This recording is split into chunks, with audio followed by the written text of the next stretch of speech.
UP को पूरी तरह से पुलिस तंत्र में बदल दिया गया है। सोचिए, कुंभ में एक लड़की थी जो दुकान चलाती थी।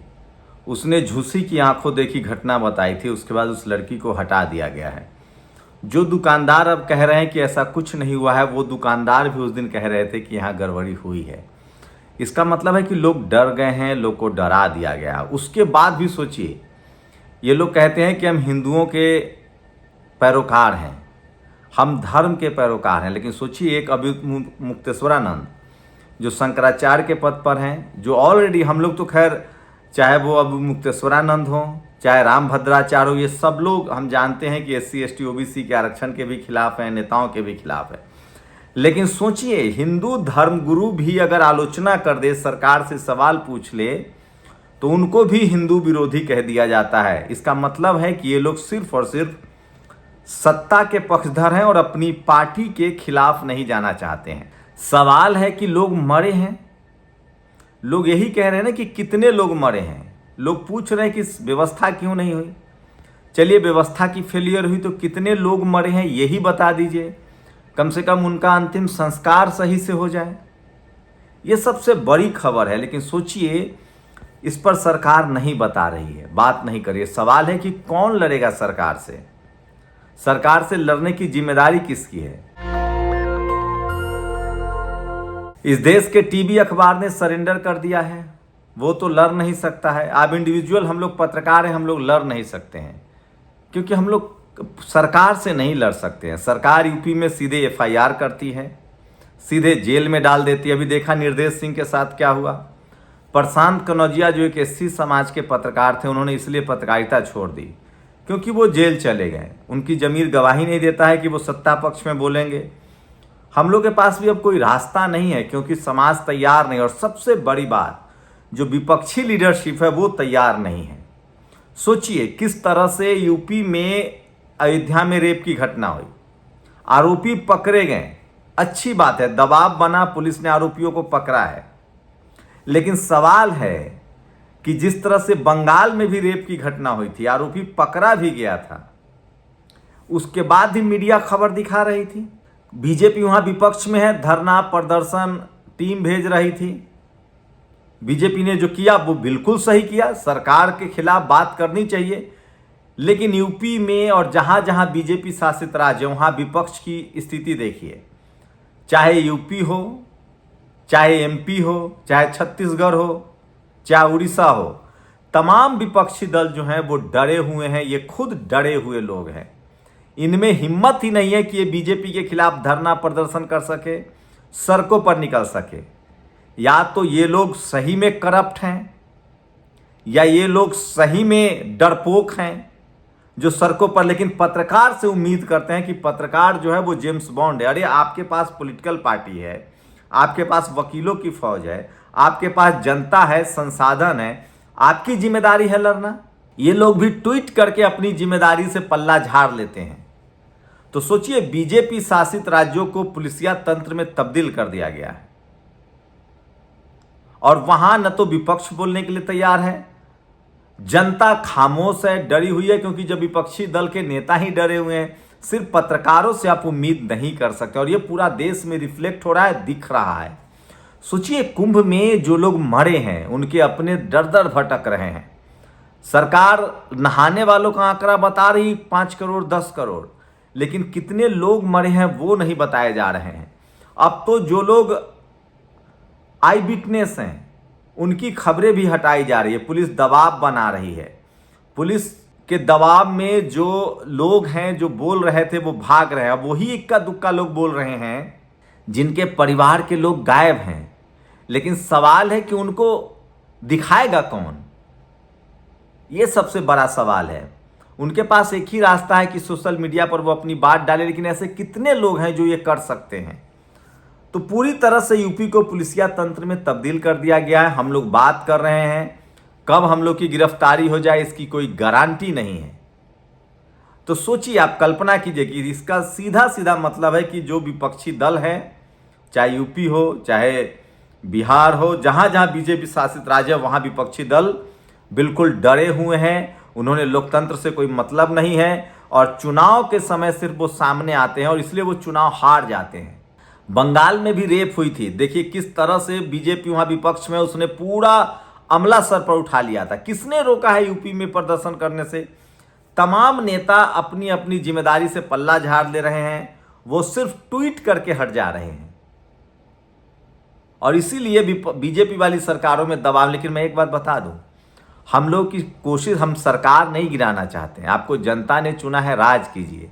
लेकिन जो सरकार आलोचना से घबराती है, आलोचना को कुचल देती है, वो सरकार जनता के पक्ष में नहीं। और खासकर जो मीडिया को कुचल देते हैं, उस राज्य के जनता को सोचना चाहिए आपको कुछ नहीं मिलने वाला, और वो आपने देख लिया। सोचिए, हिंदुओं की मौत हुई है, हिंदू मारे गए हैं, वो क्या कह रहे हैं? हमारा शव दे दीजिए, हमें अंतिम संस्कार करने दीजिए। सोचिए 10,000 करोड़ का बजट, उसके बाद भी क्या स्थिति हो गई, ये दूध सब कुछ साफ है। यूपी में एक दलित समाज की बच्ची से जघन्य हत्या हुई, कोई बात करने के लिए तैयार नहीं है। क्या बात कीजिएगा?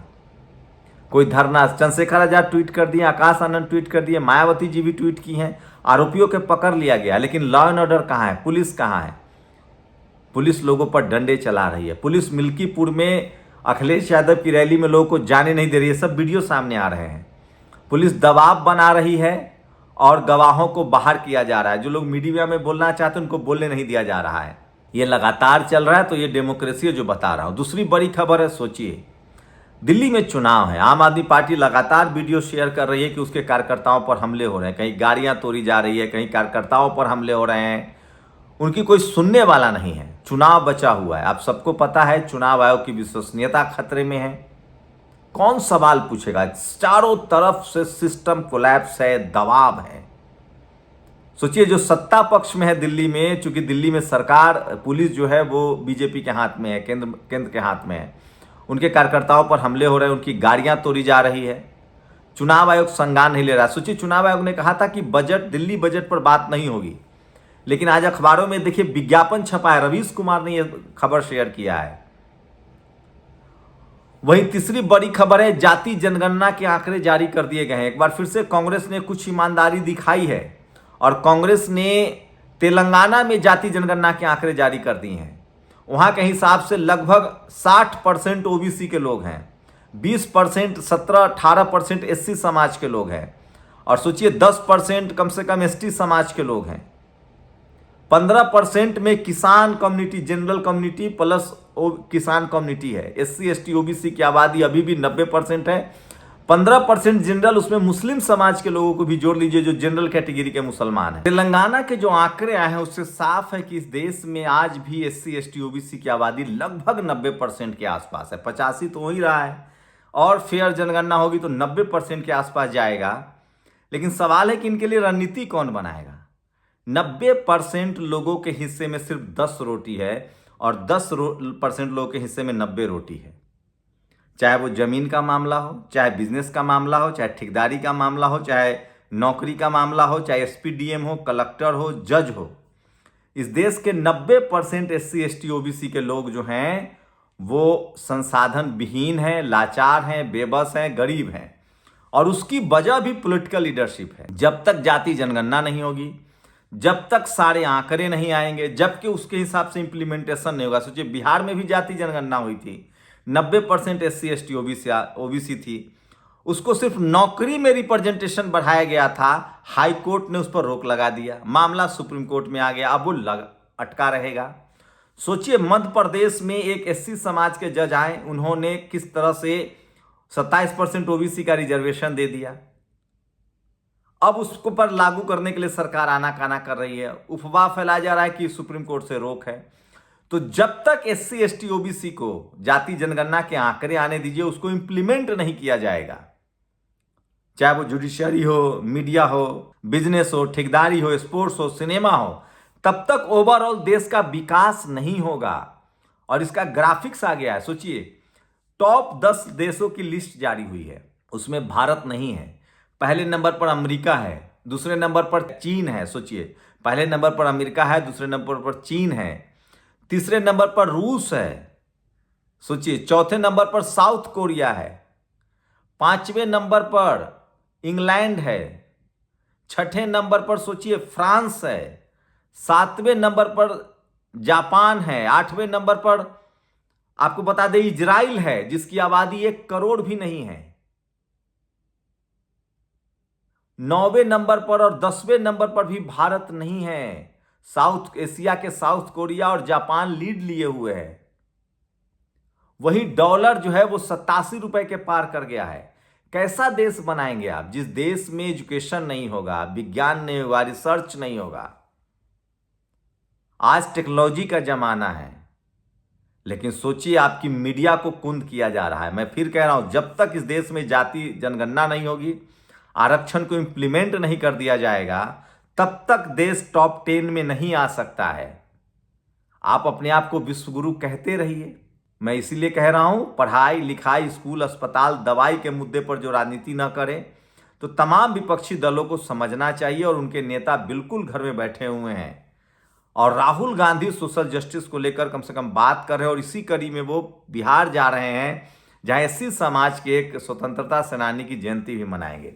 तो खैर राहुल गांधी बात कर रहे हैं, जाति जनगणना का इंप्लीमेंटेशन तो आंकड़ा जारी हुआ है, देखते हैं तेलंगाना में वो आंकड़ा जारी करते हैं कि नहीं।